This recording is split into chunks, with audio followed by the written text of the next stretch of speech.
안녕하세요. 올해 가을에 결혼식을 앞두고 있던 예비 신부입니다. 지금은 부부가 되기는커녕 피해자 가족과 피의자 가족이 되어버렸네요. 드라마 같은 제 파혼 이야기를 한번 해보려고 이렇게 사연 보내봤어요. 결혼을 앞두고 있던 남자친구와 저는 대학교에서 선후배 사이로 만났습니다. 늘 듬직하고 자상한 남자친구는 대학 생활 내내 많은 도움을 주었습니다. 특히 넉넉지 못한 가정 형편에 있었던 저는 장학금을 받지 않으면 안 됐기에 많은 시간을 공부에 할애해야만 했었어요. 그런 이유로 다른 연인들처럼 분위기 좋은 곳에 가거나 어디 맛있는 걸 먹으러 다닌다거나 하는 일반적인 연애를 할 수 있는 상황이 아니었어요. 그래서 처음에 남자친구가 제게 사귀자고 데이트 신청을 했을 때도 2번이나 안 된다고 밀어냈었고요. 하지만 남자친구는 한결같이 저를 사랑한다 말했고 끝내 제 마음을 돌리게 되었습니다. 오랜 시간 동안 저를 기다려준 남자친구가 저에게 결혼하자고 했을 때 저는 이 사람을 놓치면 안 되겠다 싶은 마음에 기쁜 마음으로 그 청혼을 받아들였네요. 저희 집이 처음부터 형편이 어려웠던 것은 아닙니다. 어린 나이에 어린 형제들의 학비를 벌겠다고 서울에 올라오신 아버지는 서울에서 할 수 있는 일이란 일은 하나도 빠짐없이 다 해봤다고 표현하실 만큼 고되고 억세게 살아오신 분이에요. 그 시대로 치면 늦은 나이인 나이 30에 비로소 저희 어머니를 만나서 결혼을 하셨고요. 아버지는 친구분과 작은 사업을 시작하셨고 큰 돈을 버셨다고 하셨습니다. 제 어린 시절 기억을 되짚어보거나 그 무렵 찍었던 사진들을 보신다면 어쩌다 이렇게 되었냐는 소리를 절로 하실 거예요. 아무튼 그러다 제가 고등학교에 들어갈 무렵 생각지도 못했던 일이 터졌습니다. 아버지와 같이 사업을 하시던 분이 회사 자금을 들고 잠적을 했다고 하네요. 사회생활을 시작하고 얼마 지나지 않아 알게 된 분이었는데 고향도 같고 이야기를 나눌수록 형제처럼 친근한 마음이 생겨 간이며 쓸개며 빼주신 게 화근이었습니다. 언젠가부터 무슨 일을 하고 먹고 살아야 할지 모르겠다고 하소연을 하여 사업에 껴준 건데 그렇게 뒤통수를 칠 줄은 몰랐다고 하셨습니다. 작정하고 야반도주 한 사람을 찾을 방법이 없었고 결국 저희 집이 쫄딱 망하게 되었지요. 그 이후로 한동안 힘든 시간을 보냈습니다. 어머니는 낮에는 남의 집에 가서 도우미를 하시고 밤에는 식당에서 설거지와 주방일을 하셨습니다. 그렇다 보니 손에 물이 마를 틈이 없었습니다. 아버지 역시 친구분 이삿짐 센터 일을 돕거나 공사판에서 벽돌을 나르시며 죽기 살기로 일을 하셨어요. 그렇다 보니 학교를 마치고 집에 돌아오면 아무도 맞이해주는 사람이 없었네요. 학원이라도 갈 수 있었다면 덜 외로웠겠지만 동네에 있는 보습학원도 다닐 여유가 되지 못했기 때문에 어머니든 아버지든 한 분이 집에 오실 때까지 햇빛도 잘 들지 않는 반지 앞 방에서 혼자 있기 일쑤였고요. 그러다가 문득 공부를 해야겠다는 생각이 들었습니다. 열심히 공부해서 꼭 성공해서 2분을 편하게 모셔야겠다 마음을 먹게 되었지요. 손에 물집이 잡혀서 연필을 잡을 수 없을 만큼 죽어라 공부를 하니까 당시 반에서 중간 정도이던 제 성적은 조금씩 올라가기 시작하더군요. 그러다 대입이 가까워졌을 무렵에는 학교에서 전교 1등 자리도 하게 되었습니다. 부모님 2분 다 해준 것도 없는데 대단하고 기특하다며 얼마나 기뻐하시던지요. 그 이후에는 한국에서 5손가락 안에 꼽히는 대학의 경영학과에 입학했고요. 사연 많은 저와는 달리 남자친구는 한눈에 봐도 곱게 자란 사람처럼 보였습니다. 부자들이 많기로 이름난 동네에서 고등학교를 나왔다는 남자친구는 대학교도 저에 비하면 비교적 수월하게 들어온 편이었습니다. 언행이나 행동에서 여유가 묻어나오는 남자친구는 그 여유만큼 씀씀이도 큰 편이었어요. 이런 남자가 날 왜 좋아하는 걸까 싶어 물어본 적도 있는데 저의 야무지고 똑부러지는 성격이 좋다고 하더군요. 무엇보다 제가 입버릇처럼 괜찮다고 마음을 편히 가지라고 하는 그 말이 듣기가 좋다고 하면서요. 아무튼 결혼 이야기가 나오고 나서 남자친구 집에 인사를 가게 되었습니다. 남자친구 어머니는 여자친구를 집에 데려온 적이 없어서 연애도 안 하나 걱정을 하셨다며 저를 반갑게 맞아주셨습니다. 당신은 검소하고 단정한 사람을 좋아한다면서 제가 참 마음에 든다고 하셨어요. 하지만 남자친구가 자리를 비우자 태도가 싹 돌변하시더군요. 뭐랄까 싫은 소리는 안 하시는데 눈빛에 냉기가 돌았다고 할까요? 그러더니 누가 먼저 만나자고 그랬냐 물어보셨고 혹시 당신 아들을 돈 보고 사귀냐고 묻더라고요. 황당하고 어이가 없었던 제가 남자친구가 저를 먼저 따라다니기 시작했다 말씀드렸습니다. 최초에는 제가 남자친구의 데이트 신청을 거절하고 스스로 거리를 두었다는 사실도요. 제 사내는 관심도 없고 애초에 얼마나 되는지도 몰랐다고도요. 솔직하게 말씀을 드렸는데 피식 코웃음을 치시더니 요즘 애들은 당신 때랑 다르게 입에 침도 안 바르고 거짓말을 한다고 하셨습니다. 저는 거짓말이 아니고 진짜니까 남자친구한테 직접 여쭤보시라고 했더니 당신 아들은 눈치도 빠르고 착해서 물어보면 제가 원하는 대로 대답을 할 거라 했습니다. 어이가 없고 황당해서 다시 한마디 하려는데 자리를 비웠던 남자친구가 돌아왔습니다.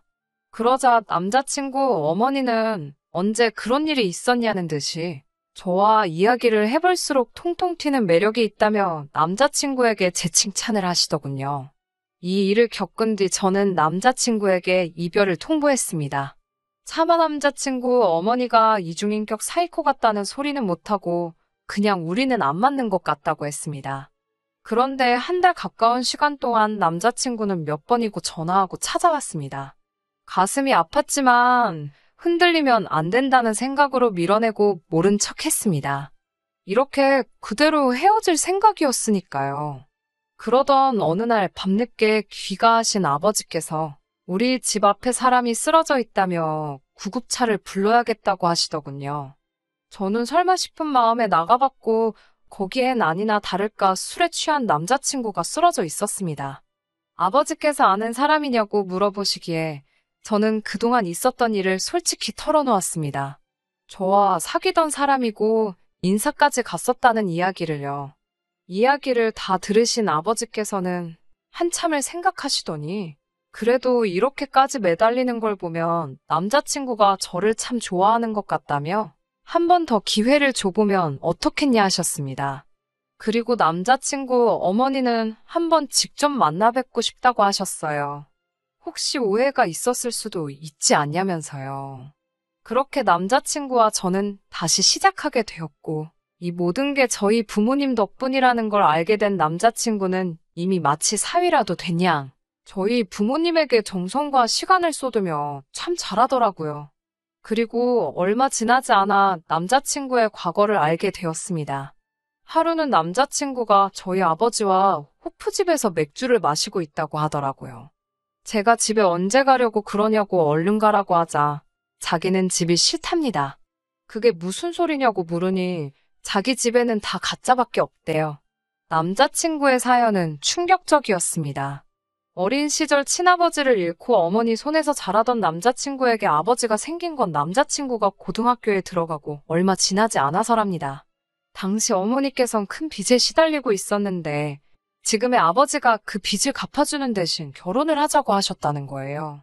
문제는 막상 두 분이 결혼을 하시긴 했는데 새아버지께서는 애시당초 어머니만을 좋아하셨을 뿐 남자친구에게는 굉장히 냉랭하셨답니다. 심지어 어머니와 아들 사이인데도 갈라놓지 못해 안달이셨고 행여 남자친구의 어머니가 남자친구를 위해 맛있는 음식이라도 해주는 꼴을 못 보셨대요. 듣자 하닌 남자친구를 아들이 아닌 질투의 대상으로 여기셨던 모양이에요. 문제는 남자친구의 어머니도 혼자 애를 키우며 고군분투하던 그 시절로는 돌아갈 수 없다며 남자친구에게 어떻게든 새아버지 눈에 들도록 노력을 하라 강요했다고 합니다. 남자친구는 자기 때문에 다시 고생하는 건 볼 수 없다는 생각에 억울하고 힘들어도 그냥 버텼다고 하더군요. 저는 그렇게 힘들었으면 독립을 하지 그랬냐고 물으니 잠시 말을 잇지 못하던 남자친구는 용기가 없었다고 했습니다. 그리고 남자친구가 왜 저와의 관계에 그토록 집착을 했는지 이해가 되었고 모성이라고 할까요? 남자친구에게 따뜻한 집과 사랑을 주는 사람이 되고 싶었습니다. 남자친구는 이제 그만 결혼하면 안 되냐고 물었고 저도 더는 미루고 싶지 않았어요. 다시 본격적으로 결혼 이야기가 오가기 시작했습니다. 그리고 그 무렵 저희 부모님에게도 좋은 소식이 들려왔어요. 오래전 아버지의 돈을 들고 잠적한 인간을 잡은 것 같다는 경찰의 연락이었습니다. 게다가 몇 년간 고생하시며 모으신 돈으로 얼마 전 비록 정말 작기는 하지만 건물을 하나 사셨는데 그 건물 앞으로 지하철역이 들어온다는 뉴스가 나오면서 예상치 못하게 큰 이익을 보게 되셨거든요. 저희 부모님은 행운의 여신이 다시 우리 가족을 향해 미소를 짓는 것 같다며 정말로 기뻐하셨습니다. 얼마 후 상견례 자리가 만들어졌습니다. 서울에서 유명하다는 한정식 집으로 예약을 했어요. 저희 부모님과 제가 먼저 도착을 했고 얼마 지나지 않아 남자친구와 남자친구 부모님이 도착을 했습니다. 그런데 저희 아버지 안색이 좋지 않으셨어요. 어디 불편하시냐고 물으니 그런 건 아니라고 하시는데 평소답지 않으신 모습에 신경이 쓰이더라고요. 곧이어 아버지께서는 남자친구 부모님께 양해를 구하시곤 어머니와 잠시 자리를 비우셨습니다. 무슨 상황인지 알 수 없었던 제 입장에서는 답답한 노릇이었어요. 잠시 저희 부모님이 자리를 비운 사이 남자친구의 아버지께서 부모님은 무슨 일을 하시냐고 물으시더군요. 앞서 말씀드렸다시피 먹고 사시느라 저일 안 해보신 일 없이 다 하시며 살았다고 할 수도 없어 난처했지만 결국 솔직히 말씀드렸습니다. 제가 어렸을 때 믿던 분에게 크게 사기를 당해 여러 가지 일을 하시며 살아오셨다고요. 그러자 부모님 두 분 다 좀 귀가 얇으신가 아니면 판단력이 흐리신가 왜 젊어서부터 사기를 당하냐며 웃으시더군요. 황당하고 어처구니가 없어 제가 남자친구를 쳐다보니 남자친구가 미안하다는 제스처를 취하더라고요. 그때 저희 부모님께서 다시 돌아오셨습니다. 남자친구 아버지께서는 저희 아버지에게 생긴 건 안 그렇게 생기셨는데 젊었을 때 좀 맹하셨나 보다고 또 한마디를 하더라고요. 계속되는 막말에 도저히 참을 수 없었던 제가 저희 부모님께 그냥 가자고 했습니다. 역시 이 결혼은 하는 게 아닌 것 같다고 남자친구를 바라보며 말했고요. 그런데 저희 부모님은 괜찮다고 좀만 더 있어보자고 하시더군요. 그러더니 갑자기 남자친구 아버지에게 고향이 어디냐고 물으셨습니다. 남자친구 아버지는 고향을 말씀하시면서 그러고 보니 좀 낯이 익은 것 같은데 혹시 자기랑 어디서 본 적 있냐고 물었습니다. 그러자 남자친구의 어머니께서는 살아온 인생이 다른데 어디서 마주쳤겠냐며 무슨 재미난 농담이라도 한듯 깔깔 웃더니 혹시 우리 이사할 때 이삿짐이라도 날라준 거 아니냐고 묻더군요. 너무 모욕적이고 그 자리에서 아무것도 할 수 없는 제 자신이 너무 싫어서 부모님께 제발 가자고 하는데도 저희 부모님은 조금만 더 있어보자며 웃고 계셨습니다. 그러자 남자친구 부모님은 돈이 그렇게 탐이 나냐며 이런 소리를 듣고도 우리하고 사돈을 맺고 싶냐며 이래서 없는 사람들은 상종을 못한다고 하더군요. 보아하니 남자친구의 새아버지라는 사람은 남자친구가 저를 얼마나 사랑하는지는 관심도 없고 오히려 상처를 주고 싶어 하는 것 같았습니다. 그리고 남자친구의 어머니도 남자친구 말대로 당신 남편인 새아버지의 비위를 맞추기에만 급급한 것 같았고요. 이런 집구석에 결국 남자친구를 혼자 남겨두어야 한다는 사실이 가슴 아팠지만 어쩔 수 없는 선택이었습니다. 그때였습니다. 저희가 상견례를 하고 있던 방 안으로 어떤 남자 둘이 들어오더라고요. 그리고는 난데없이 남자친구의 아버지가 체포를 당했습니다. 사기 어쩌고 하는 것 같았는데 정신이 하나도 없더라고요. 저희 아버지께서는 그제서야 남자친구 아버지에게 욕을 하면서 너 이 자식 내 돈 가지고 그간 떵떵거리며 잘 살았냐며 어떻게 나한테 그럴 수가 있냐고 울분을 토해내셨습니다. 그제서야 남자친구의 아버지가 바로 저희 집을 가난의 구렁텅이로 밀어넣은 장본인이라는 걸 알게 되었네요. 속사정을 아는지 모르는진 몰라도 남자친구의 어머니는 뭔가 잘못된 게 분명하다며 악을 쓰고 남자친구는 넋이 나간 사람 같았습니다. 남자친구의 새아버지는 처음엔 그게 무슨 소리냐고 자긴 아무것도 모른다고 소리를 쳐댔지만 곧 순순히 경찰을 따라가더군요. 남자친구의 아버지 때문에 10년 가까운 세월을 고통받고 살았다 생각하니 어떤 용서도 할 수 없었습니다. 비록 남자친구의 친아버지는 아니었지만 솔직히 남자친구를 우리 가족으로 받아들일 수가 없었습니다. 저희 가족이 응당 누리고 살았어야 할 삶은 남자친구의 가족이 누리고 살았다 생각하니 남자친구를 사랑하는 마음과는 별개로 원망스럽고 믿기까지 하더라고요. 저는 남자친구에게 다시 한번 진짜로 이별을 고했습니다. 남자친구는 저와 헤어질 바엔 어머니와 인연을 끊겠다고 했지만 천륜이 그렇게 쉽게 끊어질 수는 없다는 걸 알기에 그럴 것 없다고 했습니다. 남자친구의 어머니가 설령 그 사기꾼과 이혼을 한다고 해도, 머리로는 이해를 한다고 해도 마음에서 남자친구를 예전처럼 받아들일 자신이 없었습니다. 비록 시간이 걸리겠지만 남자친구의 아버지와 절대로 합의를 할 생각이 없기 때문에 어찌됐건 법적인 책임은 피할 수 없을 거라고 믿어요. 명색이 제가 직업이 기자인데 다시 미꾸라지 빠져나가듯 두진 않을 겁니다. 쉽게 포기하지 않고 부모님의 서름을 꼭 풀어드릴 생각이에요. 지금도 저희 아버지는 이 일로 제가 큰 상처를 받진 않았는지 걱정하십니다. 하지만 제게 부모님보다 소중한 사람은 없어요. 그렇기에 괜찮고 앞으로도 잘 살 수 있을 거라 믿습니다. 이렇게 털어놓으니 속이 후련하네요.